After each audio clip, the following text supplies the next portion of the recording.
शांति। आज 4 मार्च 2026 के बाबा के अनमोल मधुर महावाक्य सुनेंगे। और आज दुनिया का पावन दिन है। सभी भाई बहनों को धुरिया की बहुत बहुत हार्दिक शुभ बधाइयां, हार्दिक शुभकामनाएं। मुबारक हो, मुबारक हो। कल हम सभी ने परिवर्तन की बहुत सुंदर होली मनाई, अर्थात पावन बनने की होली मनाई। आज है रंग की होली और सर्वश्रेष्ठ रंग है परमात्मा संग का रंग। तो आज हम सभी बहुत सुंदर ये परमात्मा श्रेष्ठ संग का रंग स्वयं पर चढ़ाते हुए होली हंस बन जाए।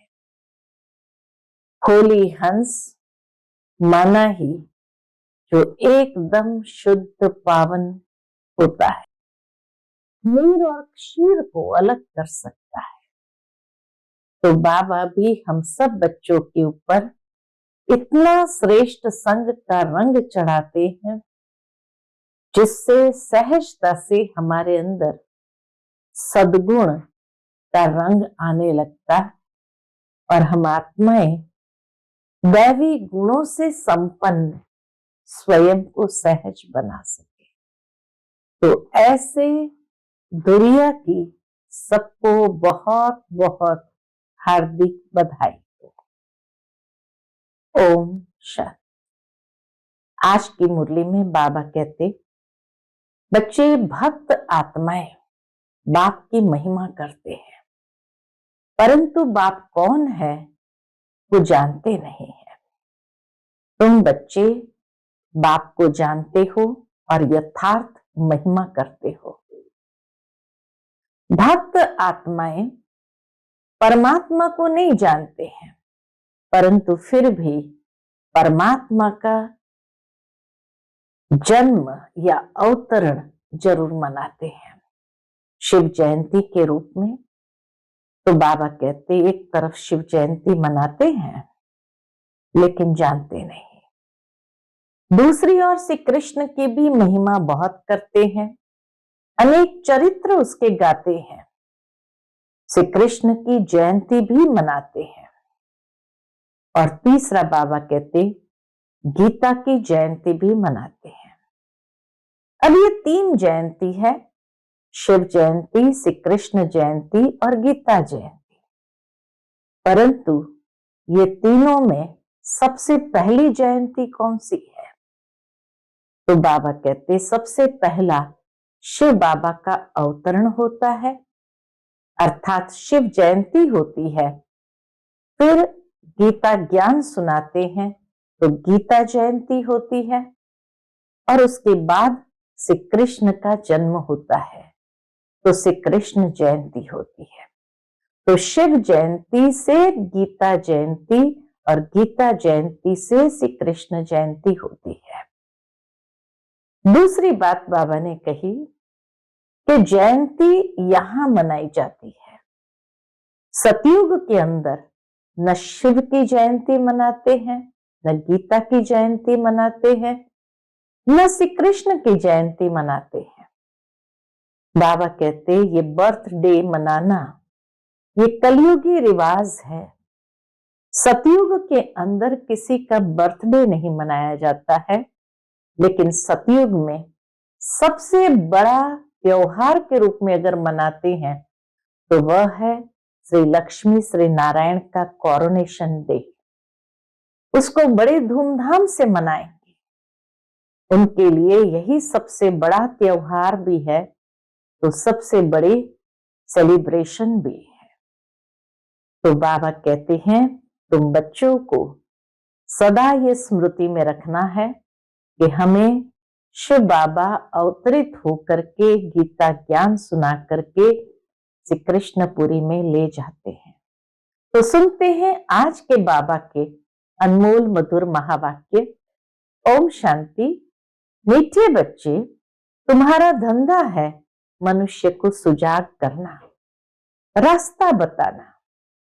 जितना तुम देही अभिमानी बनकर बाप का परिचय सुनाएंगे, उतना कल्याण होगा। आज की मुरली से प्रश्न है, गरीब बच्चे अपनी किस विशेषता के आधार पर शाहूकारों से आगे जाते हैं? उत्तर है, गरीबों में दान पुण्य की बहुत श्रद्धा रहती है। गरीब भक्ति भी लगन से करते हैं। साक्षात्कार भी गरीबों को होता है। शाहूकारों को अपने धन का नशा रहता है, पाप जास्ती होते हैं, इसलिए गरीब बच्चे उनसे आगे चले जाते हैं। मुख्य बात है भावना की। गरीब बच्चों में दान पुण्य करने की भी बहुत श्रद्धा यानी भावना होती है, भक्ति भी भावना से करते हैं, तो भावना का पलड़ा भारी हो जाता है। आज की मुरली से पहले गीत बजा है ओम नमः शिवाय। ओम शांति। तुम मात पिता हम बालक तेरे, यह तो जरूर परमपिता परमात्मा की महिमा गाई हुई है। यह तो क्लियर महिमा है, क्योंकि वह रचयिता है। लौकिक माँ बाप भी बच्चे के रचयिता है, पारलौकिक बाप को भी रचता कहा जाता है। बंधु सहायक स्वामी बहुत महिमा गाते हैं, भगवान की बहुत महिमा गाते हैं। लौकिक बाप की इतनी महिमा नहीं है। परम पिता परमात्मा की महिमा ही अलग है। बच्चे भी महिमा करते हैं। बच्चे क्या बाबा की महिमा करते हैं? वह ज्ञान का सागर है, नॉलेजफुल है, उनमें सारा ज्ञान है। नॉलेज कोई शरीर निर्वाह की पढ़ाई का नहीं है। शिव बाबा में नॉलेज कोई शरीर निर्वाह की पढ़ाई का नहीं है। उनको ज्ञान का सागर नॉलेजफुल कहा जाता है। उनके पास जो नॉलेज है सृष्टि के आदि मध्यांत की, तो जरूर उनके पास ज्ञान है, परंतु कौन सा ज्ञान? यह सृष्टि चक्र कैसे फिरता है, उसका ज्ञान है। शिव बाबा के पास कौन सा ज्ञान है? ये सृष्टि चक्र कैसे फिरता है, उसका ज्ञान है। तो वही ज्ञान सागर पतित पावन है। श्री कृष्ण को कभी पतित पावन व ज्ञान का सागर नहीं कहते हैं। उनकी महिमा बिल्कुल न्यारी है। श्री कृष्ण की महिमा परमात्मा की महिमा से बिल्कुल न्यारी है। दोनों है भारत के निवासी। शिव बाबा भी भारत में आते हैं, श्री कृष्ण भी भारत में आते हैं। दोनों है भारत के निवासी। शिव बाबा की भी भारत में महिमा है। शिव जयंती भी यहां मनाते हैं, श्री कृष्ण की जयंती भी मनाते हैं, गीता की भी जयंती मनाते हैं। 3 जयंती मुख्य है। अब प्रश्न उठता है कि पहले जयंती किसकी हुई होगी? तीनों में से पहले जयंती किसकी हुई होगी? शिव की या श्री कृष्ण की? मनुष्य तो बिल्कुल ही बाप को भूले हुए हैं। श्री कृष्ण की जयंती बड़े धूमधाम से प्यार से मनाते हैं। शिव जयंती का इतना किसको पता नहीं है, न गायन है। शिव ने क्या आकर किया, उनकी बायोग्राफी का किसको भी पता नहीं है। श्री कृष्ण की तो बहुत बातें लिख दी है। श्री कृष्ण की महिमा में तो बहुत बातें लिख दी है। क्या लिखा है? गोपियों को भगाया, यह किया।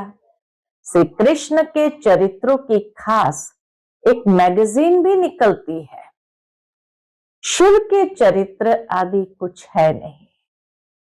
श्री कृष्ण के चरित्र की मैगजीन भी निकलती, शिव के चरित्र आदि कुछ नहीं है। श्री कृष्ण की जयंती कब हुई, फिर गीता की जयंती कब हुई?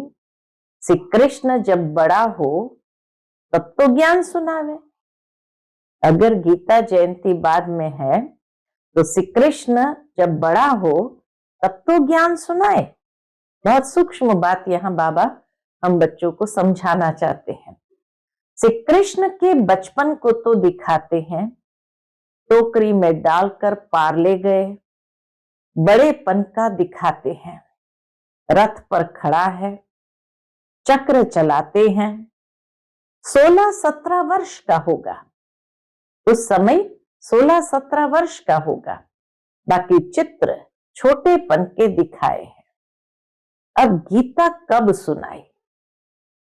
16-17 साल में सुनाई या बचपन में सुनाई? तो बाबा कहते उसी समय तो नहीं सुनाई होगी, बचपन में तो नहीं सुनाई होगी। जब लिखते हैं फलाने को भगाया, यह किया, उस समय तो ज्ञान शोभे भी नहीं। बाबा ने कितनी सूक्ष्म बात यहां समझाई है हम बच्चों को। पहली बात कि एक तो श्री कृष्ण बचपन में सुनाए, आते ही गीता ज्ञान देवे, ये तो हो नहीं सकता।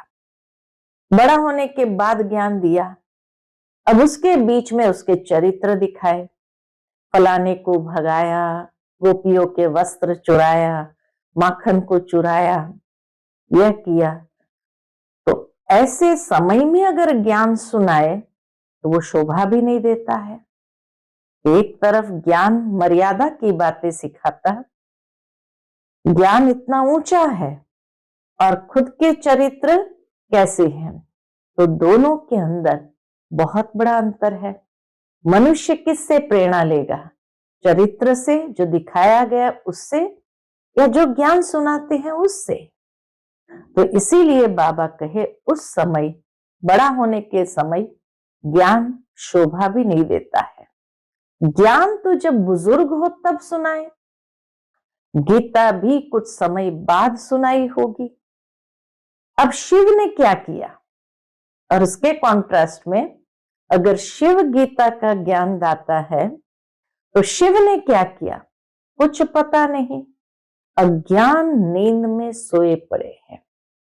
बाप कहते मेरी बायोग्राफी का कोई को पता नहीं है, मैंने क्या किया, मुझे ही पतित पावन कहते हैं, मैं आता हूं तो साथ में गीता है। बाबा तो अवतरित होते हैं और साथ में गीता है, गीता ज्ञान सुनाते हैं। बाबा कहे मैं साधारण बूढ़े अनुभवी तन में आता हूं। शिव जयंती तुम भारत में ही मनाते हो, श्री कृष्ण जयंती, गीता जयंती, ये 3 मुख्य है। राम की जयंती तो बाद में होती है, सतयुग के बाद जब त्रेता आए उस समय राम की जयंती होती है। इस समय जो कुछ होता है वह बाद में मनाया जाता है। सतयुग त्रेता में जयंती आदि होती नहीं, वहां किसी की जन्म जयंती नहीं मनाई जाती है। सूर्यवंशी से चंद्रवंशी वर्षा लेते हैं, और किसकी महिमा है नहीं, सिर्फ राजाओं का कॉरोनेशन मनाते होंगे। सतयुग त्रेता में राजाओं का कॉरोनेशन मनाते होंगे।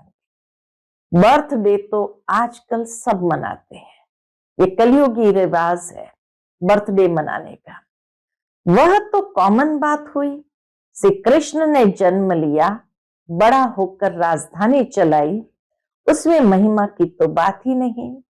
सतयुग त्रेता में सुख का राज्य चलाया है, वह राज्य कब कैसे स्थापन हुआ ये तुम बच्चों की बुद्धि में है। बाप कहते बच्चों मैं कल्प के संगम युग पर आता हूं। कलयुग का अंत है पतित दुनिया, सतयुग आदि पावन दुनिया। मैं बाप भी हूं, तुम बच्चों को वर्षा भी दूंगा। कल्प पहले भी तुमको वर्षा दिया था, इसलिए तुम मनाते आए हो। वर्षा दिया था इसलिए शिव की जयंती मनाते आए हो, परंतु नाम भूल जाने से श्री कृष्ण का नाम डाल दिया है। बड़े ते बड़ा शिव है ना, पहले तो जब उसकी जयंती हो तब फिर साकार मनुष्य की हो, पहले निराकार की जयंती हो, फिर साकार मनुष्य की हो। आत्माएं तो सब वास्तव में ऊपर से उतरती है। मेरा भी अवतरण है, बाबा कहते मेरा भी अवतरण है। श्री कृष्ण ने माता के गर्भ से जन्म लिया, पालना ली, सबको पुनर्जन्म में आना ही है। शिव बाबा पुनर्जन्म नहीं लेते हैं, आते तो है ना, तो ये सब बाप बैठ समझाते हैं। ब्रह्मा विष्णु शंकर की त्रिमूर्ति दिखाते हैं ना, ब्रह्मा द्वारा स्थापना, क्योंकि शिव को तो अपना शरीर है नहीं। खुद बैठ बताते हैं, मैं इनके बूढ़े तन में आता हूं। शिव बाबा खुद बताते, मैं इनके बूढ़े तन में आता हूं। यह अपने जन्मों को नहीं जानते हैं, इनके बहुत जन्म के अंत का ये जन्म है। तो पहले पहले समझाना पड़े, शिव जयंती बड़ी या श्री कृष्ण जयंती बड़ी। अगर श्री कृष्ण ने गीता सुनाई तो गीता जयंती तो श्री कृष्ण के बहुत वर्षों के बाद हो सके, जबकि श्री कृष्ण बड़ा हो। ये सब समझने की बातें है ना। लेकिन वास्तव में शिव जयंती के बाद हुई फट से गीता जयंती। शिव बाबा तो अवतरित होते हैं और अवतरित होकर के ज्ञान सुनाते हैं। गीता जयंती इसीलिए तब हुई। यह भी पॉइंट्स बुद्धि में रखनी है। पॉइंट्स तो ढेर है, बिगर नोट किए याद रह न सके। बाबा इतना नजदीक है, उनका रथ है। वह भी कहते हैं सब पॉइंट समय पर याद आ जाए मुश्किल है। ब्रह्मा बाबा खुद कहते मैं इतना नजदीक हूं, उनका रथ हूं, लेकिन अगर सब पॉइंट्स समय पर याद आ जाए ये मुश्किल है। बाबा ने समझाया है, सबको दो बाप का राज समझाओ। शिव बाबा की जयंती मनाते हैं तो जरूर आता होगा। जैसे क्राइस्ट बुद्ध आदि आकर अपने धर्म स्थापन करते हैं, वह भी आत्मा आकर प्रवेश कर धर्म स्थापन करती है। वह है हेवनली गॉड फादर, सृष्टि के रचयिता। शिव बाबा है हेवनली गॉड फादर, सृष्टि का रचयिता। तो जरूर नई सृष्टि रचेंगे, पुरानी थोड़ी रचेंगे। नई सृष्टि को स्वर्ग कहा जाता है, अभी है नरक। बाबा कहते मैं कल्प कल्प के संगम पर आकर तुम बच्चों को राजयोग का ज्ञान देता हूं। यह है भारत का प्राचीन योग। किसने सिखाया? शिव बाबा का नाम तो गुम कर दिया है। एक तो कहते गीता का भगवान श्री कृष्ण और विष्णु आदि के नाम दे देते हैं। शिव बाबा ने राजयोग सिखाया था, किसको पता नहीं है। इतना ये ज्ञान लुप्त हो जाता जो किसको भी पता नहीं। शिव जयंती निराकार की जयंती ही दिखाते हैं। वह कैसे आया, क्या आकर किया, वह तो सर्व का सदगति दाता लिबरेटर गाइड है। अभी सर्व आत्माओं को गाइड चाहिए परमात्मा। कलियुग अंत में तो सब आत्माओं को गाइड चाहिए परमात्मा। वह भी आत्मा है। जैसे मनुष्य का गाइड भी मनुष्य होता है, वैसे आत्माओं का गाइड भी आत्मा चाहिए। वह तो सुप्रीम आत्मा ही कहेंगे। मनुष्य तो सब पुनर्जन्म ले पतित बनते हैं, फिर पावन बनाए वापस कौन ले जाए। बाप कहते मैं ही आकर पावन होने की युक्ति बताता हूं, तुम मुझे याद करो।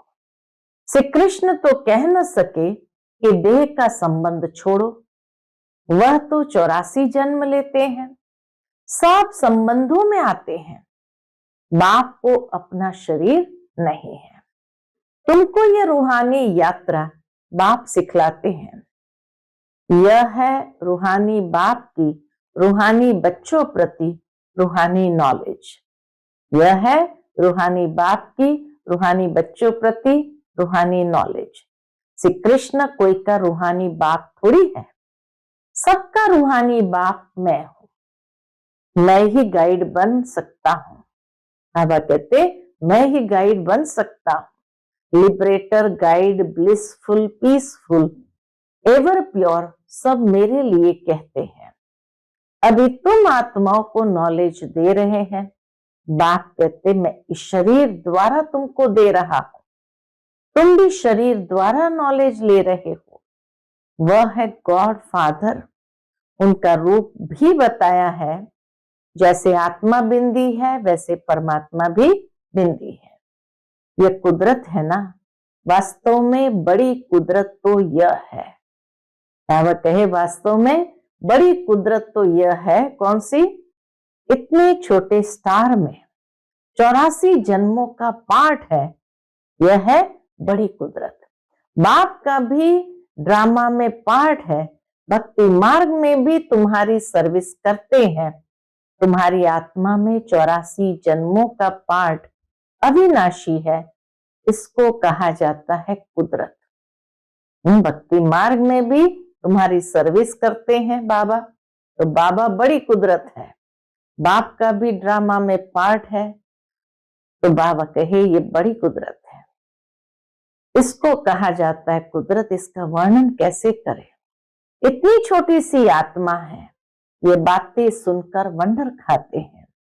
आत्मा है भी स्टार मुआफिक, 84 जन्म एक्यूरेट भोगती है, सुख भी वो एक्यूरेट भोगेगी। यह है कुदरत। बाप भी है आत्मा, परमात्मा, उनमें सारी नॉलेज भरी हुई है जो बच्चों को समझाते हैं। यह है नई बातें नए मनुष्य सुनकर कहेंगे इनका ज्ञान तो कोई शास्त्र आदि में है नहीं। बाबा कहे ये नई बातें अगर कोई नए मनुष्य आकर सुने तो कहेंगे इनका ज्ञान तो कोई शास्त्र आदि में भी नहीं है। फिर भी जिन्होंने कल्प पहले सुना है, वर्षा लिया है, वही वृत्ति को पाते रहते हैं।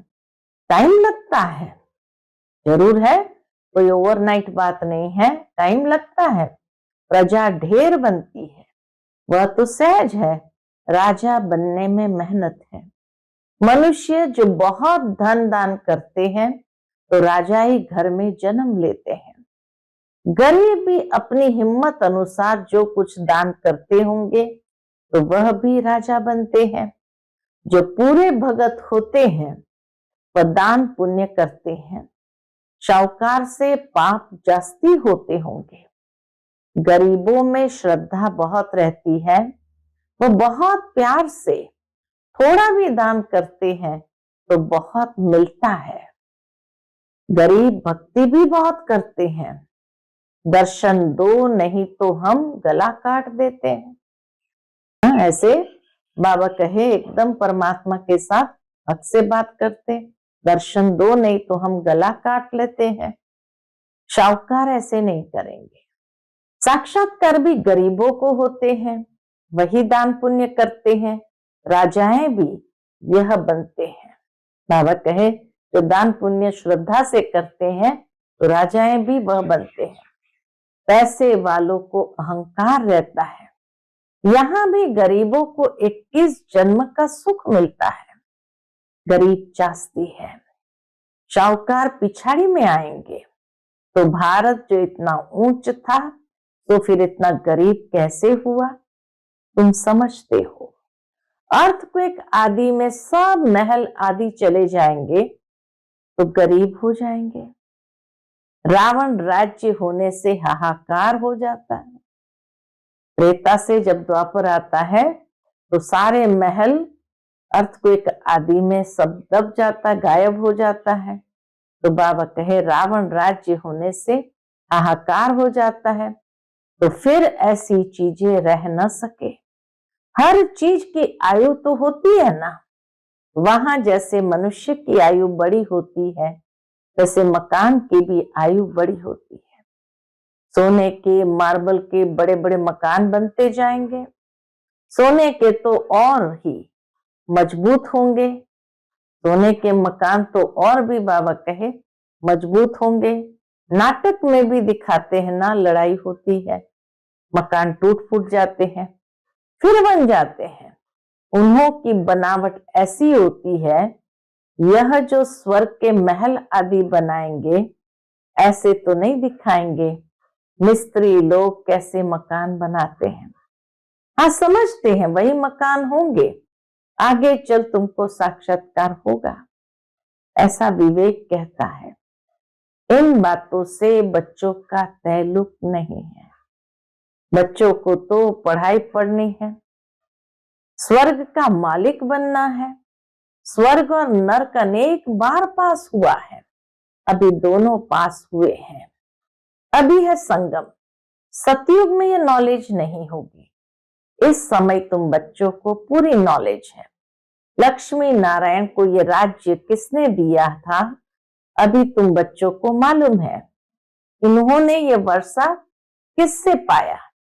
यहाँ पढ़ाई पढ़कर स्वर्ग के मालिक बनते हैं, फिर वहां जाकर महल आदि बनाते हैं। सर्जन भी बड़े बड़े हॉस्पिटल बनाते हैं ना। बाप तुम बच्चों को दिन प्रतिदिन अच्छी अच्छी पॉइंट्स सुना रहे हैं। तुम्हारा धंधा ही है मनुष्य को सुजाग करना, रास्ता बताना। जैसे बाप कितना प्यार से बैठ समझाते हैं, देह अभिमान की दरकार नहीं। बाप को कभी देह अभिमान नहीं हो सकता है। तुमको मेहनत सारी देही अभिमानी होने में लगती है। जो देही अभिमानी बन बाप का बैठ परिचय देते हैं, वो अब बहुतों का कल्याण करते हैं। पहले देह अभिमान आने से फिर और विकार आते हैं। लड़ना झगड़ना, नवाबी से चलना देह अभिमान है। बाबा कहे लड़ना झगड़ना, नवाबी से चलना देह अभिमान है। भल अपना राजयोग है तो भी बहुत साधारण रहना है। थोड़ी चीज में अहंकार आ जाता है। घड़ी फैशनेबल देखी तो दिल होगी ये पहने, ख्याल चलता रहेगा। इसको भी देह अभिमान कहा जाता है। अच्छी ऊंची चीज होगी तो संभालना पड़ेगा, गुम होगी तो ख्याल होगा। अंत समय कुछ भी याद आया तो पद भ्रष्ट हो जाएगा। यह देह अभिमान की आदत है। बाबा कहते यह देह अभिमान की आदतें हैं। फिर सर्विस बदले डिसर्विस भी जरूर करेंगे। रावण ने तुमको देह अभिमानी बनाया है। देखते हो बाबा कितना साधारण चलते हैं। बाबा कहे देखते हो ब्रह्मा बाबा कितना साधारण चलते हैं। हर एक की सर्विस देखी जाती है। महारथी बच्चों को अपना शो करना है। महारथियों को ही लिखा जाता है तुम फलानी जगह जाकर भाषण करो। एक दो को बुलाते हैं, लेकिन बच्चों में देह अभिमान बहुत रहता है। भाषण में बल अच्छे हैं, परंतु आपस में रूहानी स्नेह नहीं है। देह अभिमान लून पानी बना देता है। कोई बात में झट बिगड़ पड़ता, यह भी नहीं होना चाहिए। छोटी छोटी बात में बिगड़ पड़ना, बाबा कहे ये भी नहीं होना चाहिए। इसलिए बाबा कहते हैं कोई को भी पूछना है तो बाबा से आकर पूछे। कोई कहे बाबा आपको कितने बच्चे हैं, कोई कहते बाबा आपको कितने बच्चे हैं, कहूंगा बच्चे तो अनगिनत है, परंतु कोई कपूत कोई सपूत अच्छे अच्छे हैं। ऐसे बाप का तो फरमान वरदार वफादार बनना चाहिए ना। अच्छा, मीठे मीठे सिकिलदे बच्चों प्रति माता पिता बाप दादा का याद प्यार और गुड मॉर्निंग। रूहानी बाप की रूहानी बच्चों को नमस्ते। हम सभी रूहानी बच्चों की रूहानी माता पिता बाप दादा को याद प्यार गुड मॉर्निंग और नमस्ते नमस्ते। शुक्रिया बाबा, शुक्रिया। आज की धारणा के लिए मुख्य सार है। पहली पॉइंट, देह अभिमान में आकर किसी भी प्रकार का फैशन नहीं करना है, जास्ती शौक नहीं रखने हैं, बहुत बहुत साधारण होकर चलना है। दूसरा, आपस में बहुत बहुत रूहानी स्नेह से चलना है, कभी भी लून पानी नहीं होना है, बाबा का सपूत बच्चा बनना है, अहंकार में कभी नहीं आना है, अहंकार में कभी नहीं आना है। आज का बाप दादा का मधुर वरदान हम बच्चों के प्रति है, सभी ब्राह्मण बच्चों को जन्म से ही ताज, तख्त, तिलक जन्म सिद्ध अधिकार के रूप में प्राप्त होता है। तो इस भाग्य के चमकते हुए सितारों को देखते हुए अपने भाग्य और भाग्य विधाता के गुण गाते रहो। इस भाग्य के चमकते हुए सितारे को देखते हुए क्या करना है? अपने भाग्य और भाग्य विधाता के गुण गाते रहो, तो गुण संपन्न बन जाएंगे। अपनी कमजोरियों के गुण नहीं गाओ, अपनी कमजोरियों के गुण नहीं गाओ, भाग्य के गुण गाते रहो, प्रश्नों से पार रहो, तब सदा प्रसन्न चित्त रहने का वरदान प्राप्त होगा, फिर दूसरों को भी सहज ही प्रसन्न कर सकेंगे। आज का स्लोगन है, एक नामी और इकोनॉमी से चलना ही ब्राह्मण जीवन में सफलता का आधार है। एक नामी और इकोनॉमी से चलना ही ब्राह्मण जीवन में सफलता का आधार है। आज का व्यक्त इशारा है, निश्चय के फाउंडेशन को मजबूत कर सदा निर्भय और निश्चिंत रहो। उसके अंतर्गत बाबा कहते, निश्चय सदा ही निश्चिंत बनाता है, और जो निश्चिंत स्थिति में रहकर कोई भी कार्य करता है वह उसमें सफल जरूर होता है, क्योंकि निश्चिंत स्थिति में बुद्धि यथार्थ जजमेंट करती है। जितनी निश्चिंत स्थिति होगी, टेंशन वाली स्थिति यथार्थ जजमेंट नहीं कर सकती है। यथार्थ निर्णय का आधार है निश्चय बुद्धि, निश्चिंत स्थिति। उसमें सोचने की भी आवश्यकता नहीं है, उसमें सोचने की भी आवश्यकता नहीं है। अच्छा, ओम शांति।